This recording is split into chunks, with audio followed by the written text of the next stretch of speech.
we go on this Thursday afternoon. First things first, before I tell you what we're going to talk about, you could already know what we're going to talk about if you follow my Twitter page.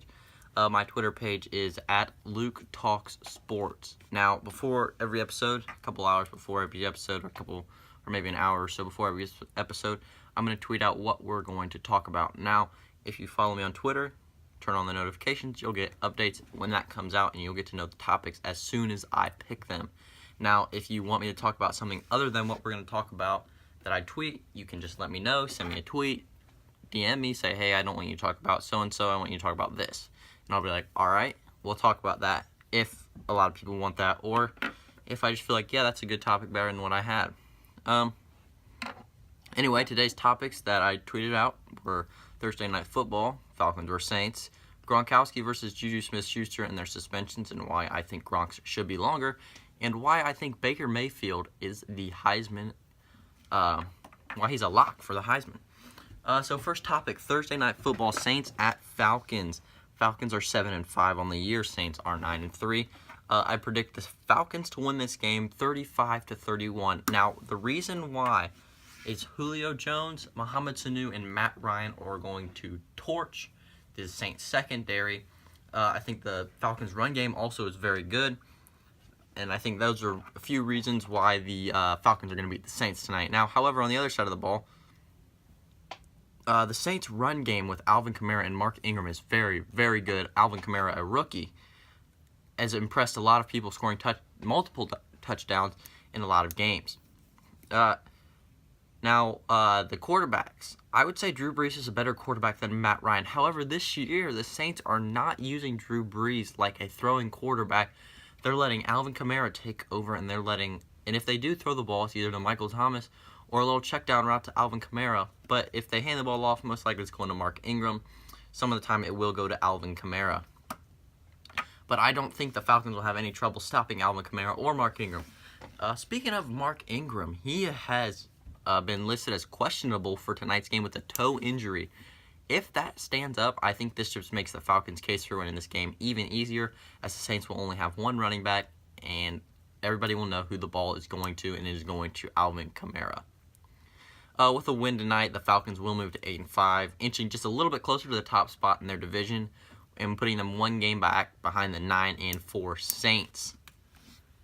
Saints are very, very good this year. Surprised a lot of people on how good they are, especially winning 9 of their first 12 games. And I think that is in part to getting rid of Adrian Peterson, using Alvin Kamara more than they were. Second topic for today is Gronkowski's suspension versus JuJu Smith-Schuster's suspension, and why I think Gronk's should be longer than one game. Gronk, his hit on the defenseless Bills quarterback after an interception in which he claims the other guy pushed off. His hit was premeditated. He dives into another player on the ground while the player is trying to lift his head up. Now, with Gronk coming in with great force over a player that is on the ground, sorry if you hear the police sirens, Gronk coming in and hitting a player that's on the ground while he is trying to get up. That's very dangerous for many reasons. That the player's head is he's not holding his head tight. His head's kind of loose as he's getting up, and if you hit that real hard, that can lead to a concussion or even a neck injury at the worst. Gronk doesn't do it out of a football play. He does it out of straight anger because they got picked off, which is why I believe his suspension should be longer than one game. But apparently if you do a premeditated hit to somebody on the ground defenseless, knocking their head back into the ground, and do it out of anger and not a football play, is only one game suspension. Now, JuJu Smith-Schuster, I am okay with the block on Vontaze Burfict, even though I am a Bengals fan. I'm okay with the block because it was a football play. It's not like Vontaze was laying down and JuJu just went up and laid him out, or Vontaze was standing still and JuJu came out of a total blindside. Now, I mean, it was a blindside block, but Vontaze was heading that way, and if he turned his head just a little bit, he would have saw JuJu. It's into the head or neck area, though. That is a big no-no when it comes to blocks. But he does it to block. Like I said before, he does it to block for a receiver. He doesn't do it out of anger. He doesn't do it because his team just got picked off. He does it to help his receiver get downfield, which is why I really have no problem with the block. Football is a contact sport, which is why you wear so many pads. If you're afraid to get hit, which I can tell you for a fact, Vontaze Burfict is not afraid to get hit. But the people that are claiming that these hits need to stop, it's football.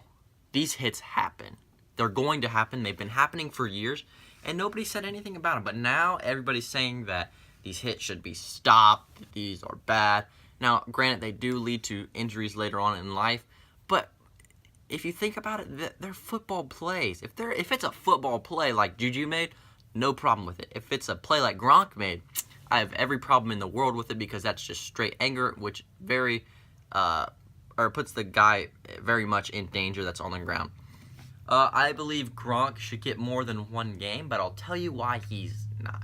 He's getting one game instead of two, which I believe he should get at least two, maybe even 3 games for what he did.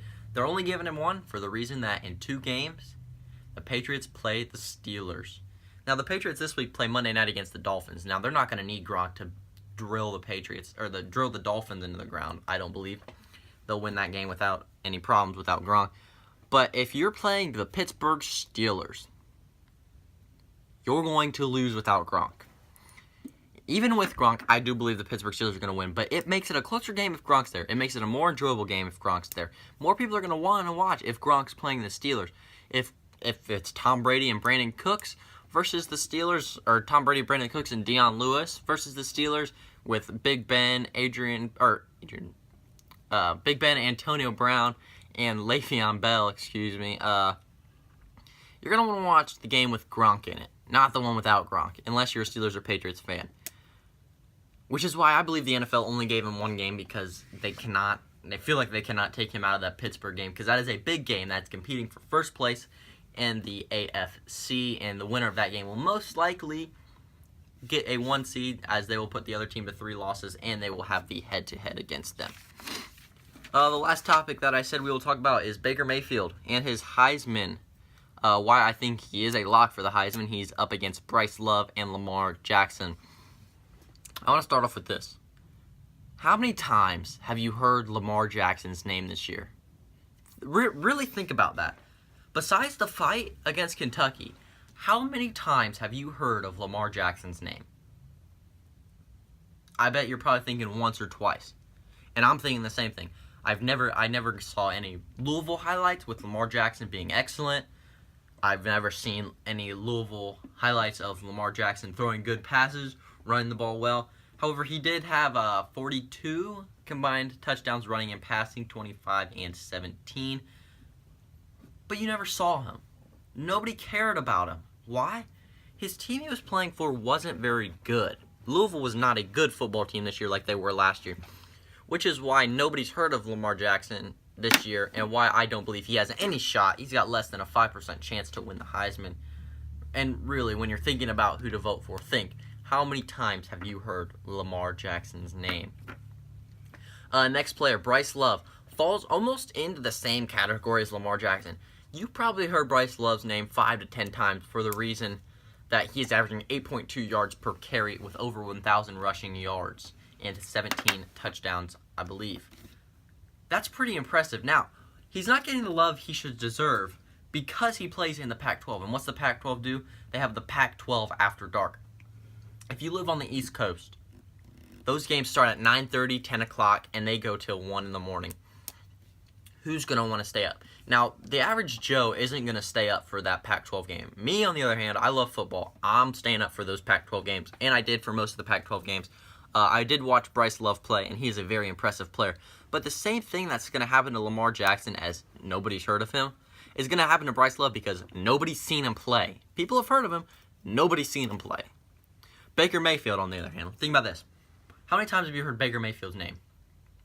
Probably after he planted the flag at Ohio State, probably after he torched TCU twice, probably after he grabbed his crotch against Kansas, cussed out their fans and their sideline. You've probably heard him because of his antics.